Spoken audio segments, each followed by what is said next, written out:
हा आपला स्लॅब.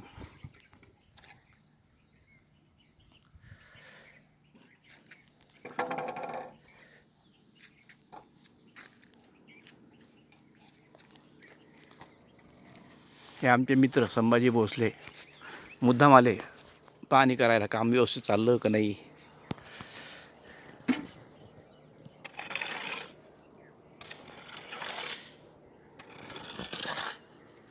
आता मी स्लॅबवर उभा आहे. हे वर इकडं डोंगरापर्यंत आपलं शेत. इकडे ही खाली नदी, इकडं आपल्या घराच्या उत्तरेला. असं आहे, मोठा स्लॅब आहे, जवळजवळ 14 ब्रासचा. आता हे स्लॅब टाकल्यानंतर असे आळे बनवावं लागतात, त्याच्यात पाणी साठवायचं. त्याच्यात पाणी साठलं की मग स्लॅबला भरपूर पाणी मिळतं.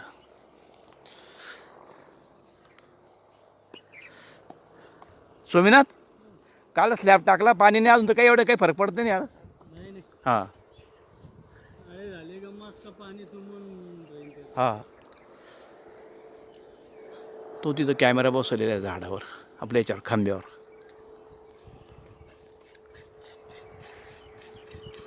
खाली भिंतीवर इकडं पाणी मारण्याची काय योजना आहे? कोणती भिंतीवर? खाली खाली मारून आता ती वरच्या खालच्या प्लेटा काढल्यानंतर त्या झाकलेल्या आहे ना.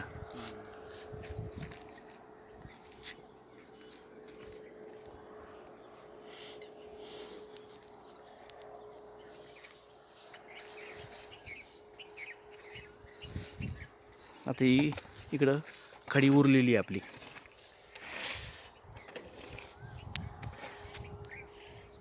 ती टाकी ठेवलेली तिथं, ही आपली जुनी विहीर.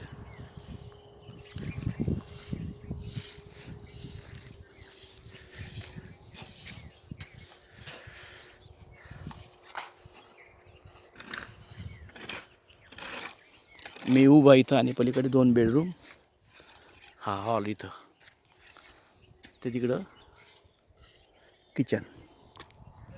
हा खाली वर यायला जिना.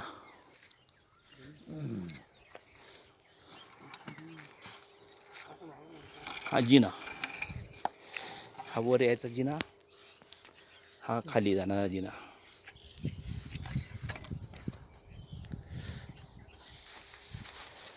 स्वामीनाथ, तुमच्याकरता गंमत आणली बरं का खायला.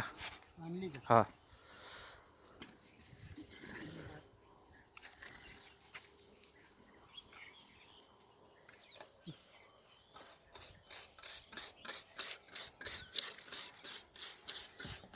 आपल्या अवतीभोवती भरपूर निसर्ग सौंदर्य.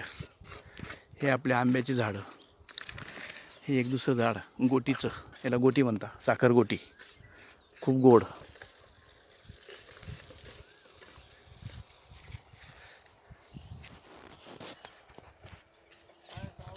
धन्यवाद.